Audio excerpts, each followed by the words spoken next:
This is Undaunted.Life, a man's podcast. I'm your host, Kyle Thompson. Let's get into it. All right, guys, we've got a very special guest on the podcast today. His name is Neal McDonough.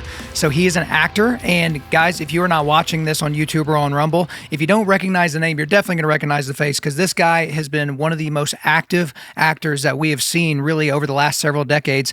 What most of you will probably recognize him from is he played Buck Compton in Band of Brothers. And so for the moment I said that, some of you guys knew exactly who he was and exactly the parts that we're probably going to talk about on this particular podcast today. But he's also been in a bunch of other movies and TV shows. He was in Star Trek, First Contact, Minority Report, Captain America, The First Avenger, Yellowstone, Justified, Tulsa King, and yes, I know you guys are a big fan of this show, Desperate Housewives, right? So he had a nice couple of dozen episode run on that show. But here recently, he's been the part of several projects with Angel Studios. And so he did The Shift, where he played the benefactor, otherwise known as Satan. He did Homestead. So we talked to Ben Smallbone last year about the Homestead series. So he's kind of the main guy in that. And then today we spend most of our time talking about The Last Rodeo. And I say time, we did not have very much time today, because I got contacted yesterday by Angel Studios. And here we are a couple of months before this comes out. But I got contacted. They're like, hey, you were the first person we reached out. Can you do tomorrow? And it's like, yes, we can do tomorrow. But hey, we only have 30 minutes. And wouldn't you know, at the moment we get to the room, we have tech issues, which I'm sure my editor right now is just dying laughing, because if these fingers touch anything tech related for whatever reason, even if it's never not worked before, it's going to stop working at that exact moment. So we lost about a third of our interview time just trying to get this camera to hook up to this camera and the microphones and blah, blah, blah. So if it seems like we're going pretty fast, it's because we had roughly about 18 minutes to do our entire conversation. But we did talk about how he was a very active actor, how he's always been an active actor, but also how his life kind of fell apart not that long ago. He really kind of fell into alcohol. He lost a lot of his work because he refused to do sex scenes and he refused to do kissing scenes with anyone other than his wife. And his wife is not a professional actress. And so that's in his contract, but he lost some work because of that.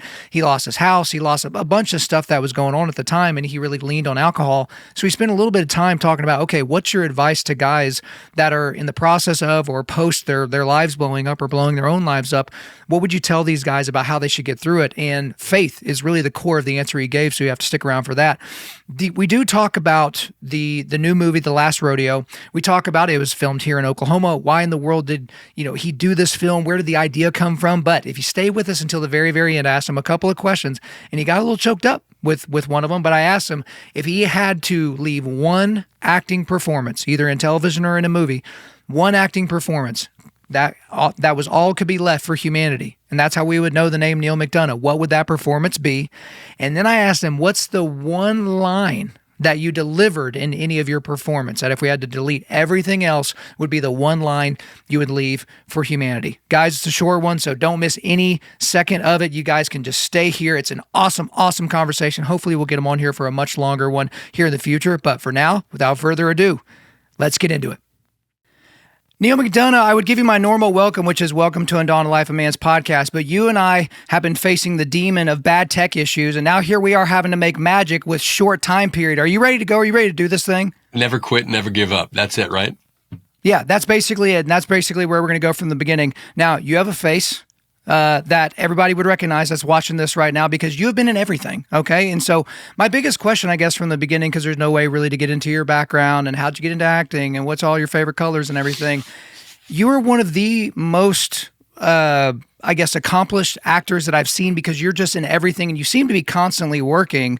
And so tell me a little bit about that, because you see people that have these careers that are either short-lived or they go real hot and then they go real cold for a very long time. But you've just been consistently working as an actor for a very, very long time. How in the world are you doing it? I'm like an old Labrador. I just don't know when to stop. I just keep pushing forward. And I love what I do. Yeah. So it's the only job I've ever had, really. So I wouldn't know what else to do. My wife laughs at me, Reve. She's like, you can't pound a nail. You can't tell a joke, but man, you can act. And I found my gift early on, and it's not my gift. It's a gift that God just put inside me. It has nothing to do with me. I'm just a vessel for whatever he wants me to do. And I've just been really fortunate to be able to have a career where I can do films and TV and stage and commercials or video games or whatever. And it just keep on working. And it's, I'm a very, very blessed man. Well, Neal, even in that answer, you touched on a couple of things that I wanted to talk to you about, because you've talked about on other shows before about how you've maybe lost some work because of, out of respect for your wife and your faith, that you won't do kissing scenes with other women or sex scenes. And I mean, we've even seen you kind of play both sides. So in the Shift, you played the benefactor, which is, a Satan character. But then you also, as far as my research tells me, in the Truth and Life dramatized audio New Testament Bible, you played Jesus. So you've played all sections of this thing. And so your faith, but also really your adherence to a specific kind of morality, has had to have maybe had an impact on your Hollywood career. Has it caused you to lose roles? Has it caused you to have some unneeded setbacks? Well, yeah, I think everyone knows about 10, 12 years ago, I did a project where I got fired because I wouldn't do an intimate scene. It's in my contract. I won't kiss another woman on screen. That one hurt. That was 2 years of, as I've said, they took everything away from me. My house was taken away, my cars, my image, my everything. And there wasn't a bottle of bourbon that I didn't have my name on for about 2 years straight. And it was hard. It was hard on Reve. I'm sure it was hard on the kids. I hid it pretty well from everyone, but Reve was there with me the whole way, just waiting for me to get through it. And I finally got through when I asked God, why have you forgotten about me? And as soon as those words came out of my mouth, Kyle, I realized I made everything about me, and I didn't make anything about servicing God and doing his work or giving him glory. And then I just pivoted. And yes, I had to keep on playing bad guys because I won't kiss another woman on screen. But then I started producing our own films. And the first one we did was called Greater, which we shot not very far from you guys in Arkansas. And it was one of those films that made me realize that I get so many people coming up to me for Greater saying, thank you for making such an awesome movie. Because it was the first one we produced. And it just this epiphany went off in my head. Wow, I can actually start building things from the ground up. And then a couple years later, I did my first movie with my writing partner, Derek Presley, and we did Redstone, about a hitman who finds his faith again. And then we did part 2 in Boone, and I wrote that one with him. And then we started doing more and more films that Reve and I would produce. And my wife Reve, she's a beast. She can raise financing like nobody else. And so now we're about to start our 11th project, and here we are talking about our favorite one of all that comes out in 2 months, The Last Rodeo, that I wrote and produced alongside my wife, Reve, and got to star in it and have my dream team. Michael T. Williamson and Chris McDonald are two of my very, very best friends on the planet. And to have them in the film with me was amazing. And to have John Avnet, my favorite director of all time, to direct the film. These are all things that are gifts completely from God. And I know that. And I'm fortunate enough to be able to understand that it's not me. These are just gifts that God gave me, and I'm going to do everything I can to make sure I make the most entertaining projects that I can possibly can for everybody. Neal, I appreciate that. And guys, for those of you that are listening to this on time, The Last Rodeo comes out tomorrow. You can go to the show notes and buy your tickets. Go check it out. It's very, very, very important that you go see it opening weekend. Don't just get around to it and meander into the theater next week. No, unacceptable. You got to go this weekend. We'll get into Last Rodeo, but I do want to back up real quick to something that you said. Because there is a reason for that, Kyle. The films that we're making, you look at Homestead, the film that we did a few months ago, also with Angel, right. This little $5 million film that almost $25 million in the box office. Yeah. That's unheard of. Right. Because we're making films that the heartland of America wants to see, because I think Hollywood kind of put the heartland of America on the back burner for a while. And they started making really dark, crazy stuff. And I'm guilty of being part of a lot of those films. I have to make a living. I have 5 kids. School's not cheap, but and I love working. I'm an actor who loves to work. If you ask me to be in a movie, I'm going to say yes. It's a sickness that I have. And that's why I've been in 150 movies and 1,000 hours of television, because I don't know how to say no to anything, especially my kids. And here we are now making another film, The Last Rodeo, which again talks to the values of America, the heartland of America. My parents are both immigrants. They came over with nothing, and they instilled such American values into us that now I get to write about these things. And this weekend, The Last Rodeo comes out that talks about those things. So if you who are out there listening and watching this, if you love those types of films that Angel's been producing, you have to go to the movie theater opening weekend. Bring the whole family. And these films, you don't have to cover your kids' eyes or ears at any point during the movie. These are family films, but they talk about real life problems, death and addictions and all kinds of stuff, and how you get through it with faith. And I'm so proud of The Last Rodeo. I know it's going to be a huge weekend, and I'm really looking forward to everyone going out to the theater and supporting it. Please, Neal, go support it. Yeah. Absolutely. Amen. Neal, that's part of the shift in, you can call it faith-based content or one of those types of things, is a lot of that stuff was way too predictable, way too cheesy, way too fluffy. And that just doesn't really resonate anymore, especially with how we've kind of been ingrained in the darkness of our culture. I do want to talk about the angel products, but if we can go right back, or the projects rather, if we go back to something that you're talking about, where you're talking about your drinking, which you've talked about openly, I talk to a 95% male audience. This is the number one podcast in the world for Christian men, but we still got dudes in our audience that struggle mightily, whether that be with alcohol, with lying on their taxes, with cheating on their spouses, with just any type of behavior that they don't wish that they would perform anymore, but for whatever reason they still do it. It's got a hold on them, whether it's emotional or chemical or otherwise. But for you, here you are on the other side of it. You can't connect the dots while you're in it, but you can connect the dots looking backwards. What would you tell guys in my audience that are kind of in that moment? They are either post blowing their lives up or they're in the process of doing so. What would be your message to them? My life fell apart. And the crutch that I leaned on was alcohol. When things get taken away from you and you start making it just about yourself and you're wallowing in your own self-pity, just give me another drink. Just give me another drink. That'll make the pain go away. Well, the pain doesn't go away. At some point, you have to address that pain and kick that pain's butt and get it out of the room.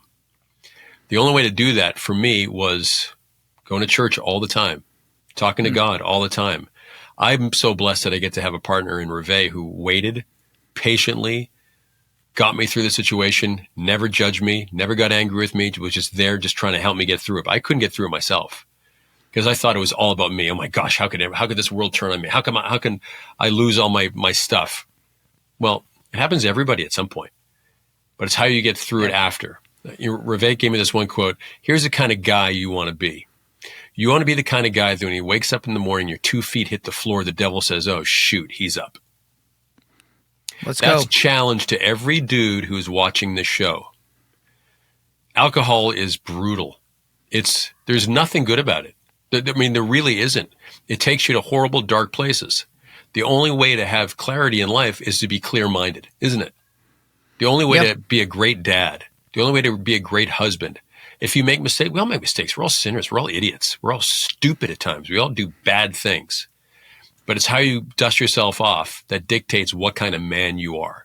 And if you can figure out that God loves you more than you could ever possibly imagine, we're not always here for him, but he is always here for us, waiting with his open arms, ready to give you all the love and everything you need in life. What is stopping you? Take the bottle, throw it in the trash like I did. Get rid of that stuff. Start manning up. Start being the dude that you're supposed to be. And not just for yourself, but for your wife, for your kids, for your family, for your country, and for God. Once you start on that path, trust me, dude, 10 years ago, I was a drunken mess with nothing. Now I'm about to start my 10th movie that I'm producing alongside my wife that I get to write. We raise the financing and people have faith in us because I don't just have faith in myself. I have faith that God has my back. If you have that, you'll get through it.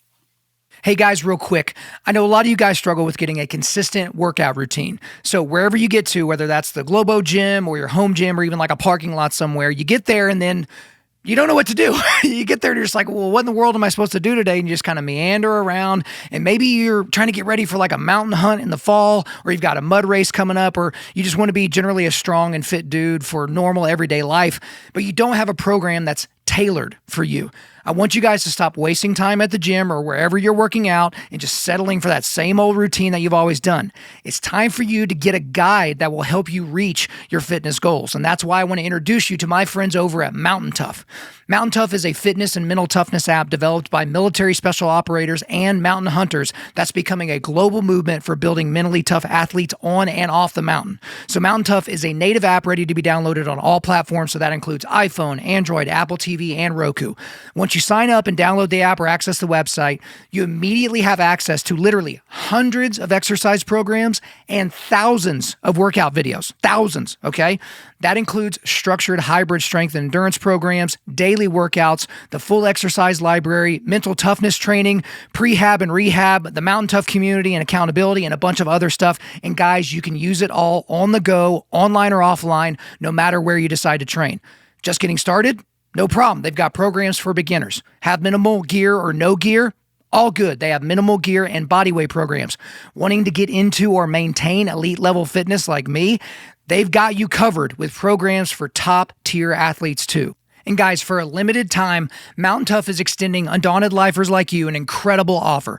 Go to mountaintough.com. That's MTNtough.com and enter the code Kyle when you sign up for a monthly plan to receive your first month free after your 14-day free trial. So for guys that aren't good at math, that is 6 weeks free to make sure this app is for you, and I'm sure it will be. That is 6 weeks free on the best-in-class physical and mental training app in the world. Stop wasting time. It's time to get real fitness results and let my friends at Mountain Tough guide the way. Again, go to MTN Tough. That's mountaintough.com, promo code Kyle.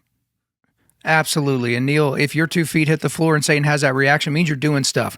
Because if you're just going to be a sluggard and sitting there, like Satan's not going to be too concerned about you, but the moment you get in the game and you start trying to push back darkness, that darkness is going to be pushing back against you. And you better make sure that you have a foundation underneath your feet. And it's not your own stick-to-itiveness. It's not your moxie. It's the Lord of heaven and earth. So let's go ahead and talk a little bit more about The Last Rodeo. So again, guys, that is in theaters tomorrow. It has been, I think the film was mainly filmed here in the great state of Oklahoma. So I appreciate you guys coming here. Yeah, so you are a big fan of Oklahoma, even though you didn't know it until you came here. But this is I fell a in love movie with Tulsa, but I got to stop. Tulsa is the town. I just, my dear friend Steve Mitchell is in Tulsa, and he keeps on saying, "When are you moving? When are you moving? When are you moving?" I loved the AA Dodgers team is right downtown. The BOK Center, right. Tim McGraw played my first night I was there. The great little artesian restaurants, a cool little music vibe. There's a real artistic vibe to something that I never thought that I would find in cowboy country. And I was just floored by it. I love Tulsa. I love everything about it. I've jogged all over that city, up and down. We're getting in shape for the film. I love that place, but it's the people of Tulsa that I just really just admire for their sticking to their family values, sticking to those all-American core values. I just loved it. Well, and the land's pretty cheap out here, so you just let me know. We'll work it out. We can get you moved to Oklahoma, no problem. But this is a movie that you didn't just star in, that you also wrote this. So you're the star character, Joe Wainwright. But there's some amazing performances in this. I was just able to watch it last night. So just kind of give me the idea as to the impetus behind this film. Where did the idea come from? And then let's talk about you bringing it to life. We were doing another film at the time. Reve and I were producing this movie called The Warrant Part 2, Breaker's Law, which is this great Western that we did for INSP. And Reve and the kids were home, and I was in Arizona filming. I was just missing them fierce. And this thought came through. It was a very dark thought. I said, what would ever happen to me if something ever happened to Reve? And it just and I pulled over to the side of the road, and I just kind of got choked up, and it really buckled me. And I saw some horses in the background, and I swear that the Lord put this idea in my head. Write a movie about Rocky on a bull, about an aged rodeo star who has to go back and ride to save his grandson's life. At the time, I'd never seen a rodeo. I didn't know anything about bull riding. I knew nothing about it. And then within 24 hours, I voice dictated in my phone the whole outline for the film. Then I sent it to my writing partner, Derek Presley, and within a week we had the script done. And a week after that, Reve raised the money. Then they said, who do you want to direct it? And I said, well, I'd like to have John Abnett direct it. I want Michael T. Williamson and Chris McDonald, my two best friends, to be in the film. Okay. It was so ridiculously simple because I had nothing to do with it. This was God's will. This was him putting that seed in my head and me not wanting to let him down. It's as simple as that. And here I am now about to have my favorite movie that I've ever been part of, that I'm so proud of. The first movie that I've ever kissed a woman in, of course, is my wife, Reve, who I cast as my wife in the flashbacks. All these amazing things are happening this weekend. And I've never been prouder of anything that I've ever done in my life because I know it wasn't about me. It was about servicing him and making a great film for everyone to go and watch. Families, whole families, please go to the theater. Go see this and support films like this because it will tell Hollywood, stop making all the dark stuff. Let's go make some family films that the whole family can talk about after. Well, let me go and tell you, my wife does not really do high drama very much. She's not really drawn to movies. Like she kind of gets lost in them, and like it's just not a fun experience for her. But she started watching this one. But I just got to tell you, without giving any spoilers away, early in the film, when you started to sense what was going to be happening with the main character, your character's grandson, I had a knot come up in my throat, and I was having trouble like keeping my emotions, because I can feel that, because I have two sons, and so it's a little bit disjointed with a grandson or something like that, but you could just feel it. There's a visceral nature to this movie that you don't get in some of the other movies that could be lumped into this genre, if you will.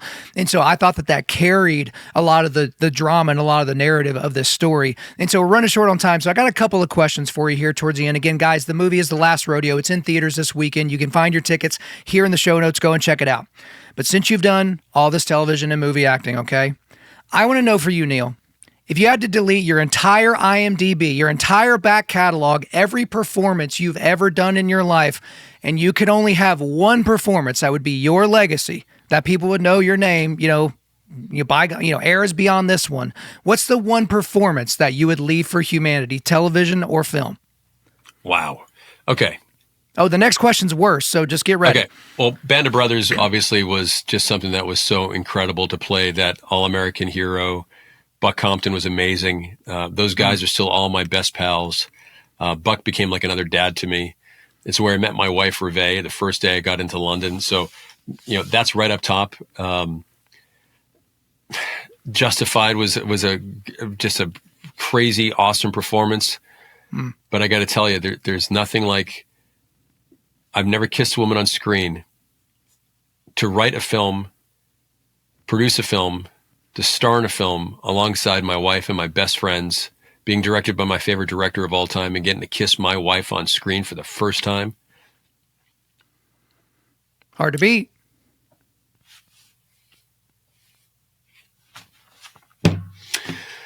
It's hard to beat. It's really hard to beat. Well, I'm going to bail you out with this last one because it's a way worse question than the previous one. This will be how we wrap up, Neal. Now, there are iconic lines in films, right? So Russell Crowe in Gladiator, what we do in life echoes in eternity. You got Mel Gibson in Braveheart. They may take our lives, but they'll never take our freedom, right? There's lines. That's very good. So if we have to delete every line that you've ever delivered in television or in movies, and you could have one line that you leave for humanity in the way that you delivered it. I know I'm asking you like an impossible thing, but I'm just trying to ask you something no one else is going to ask you. What's the one line that you delivered that you're going to leave for us? Band of Brothers. When I see all my buddies getting blown up and I come out of the foxhole and everything's blowing up around me. And when I say medic, when I drop my helmet in Band of Brothers, that's maybe the most iconic thing that I could... It eats me up here I am. I'm supposed to be the real tough guy in television movies, but now you get to actually see the real Neal, who's pretty emotional.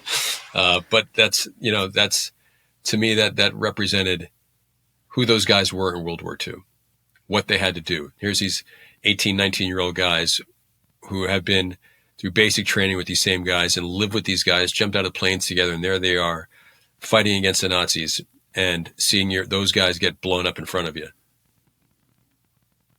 Thank the Lord for those guys, because if it weren't for them, we would not have the freedoms that we have in America right now. So, yeah, medic, Band of Brothers. Final answer. Amen and amen. Well, final answer. That's great. Well, I got more questions, but we're out of time. Is there anything else you want to get off your chest? No, I'm just so blessed to be on your show, Kyle. Thank you. I know that your reach is pretty immense, and what you do and what you stand for on your show is just something that it's phenomenal. Keep doing what you're doing. You're awesome, and everyone really appreciates it. And to be on your show and talk about the Last Rodeo coming out this weekend, I'm so blessed, and thank you for your time. Thank you, Neal. There you go, guys. I hope you enjoyed my time with Neal McDonough. But before we let you go, we are going to do a quick resilience boost. At Undaunted.Life, our mission is equipping men to push back darkness with content that forges spiritual, mental, and physical resilience. And all I've got links for you here is where you can go to the Angel website and check out The Last Rodeo. But I know you guys, you'll get on Fandango, you'll get on whatever other places. Make sure you go see The Last Rodeo in theaters this weekend. And guys, if you're listening to this podcast way down the line and it's way after this time period, make sure you go stream it, buy it on Amazon, wherever you can go. Make sure you support projects just like this.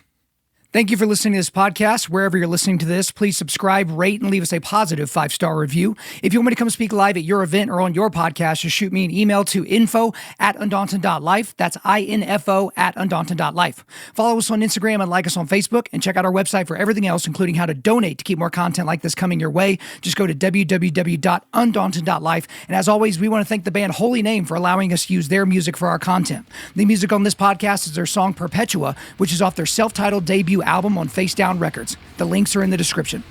I'm your host, Kyle Thompson. Remember, keep pushing back darkness, keep forging spiritual, mental, and physical resilience, keep seeking the Lion of Judah.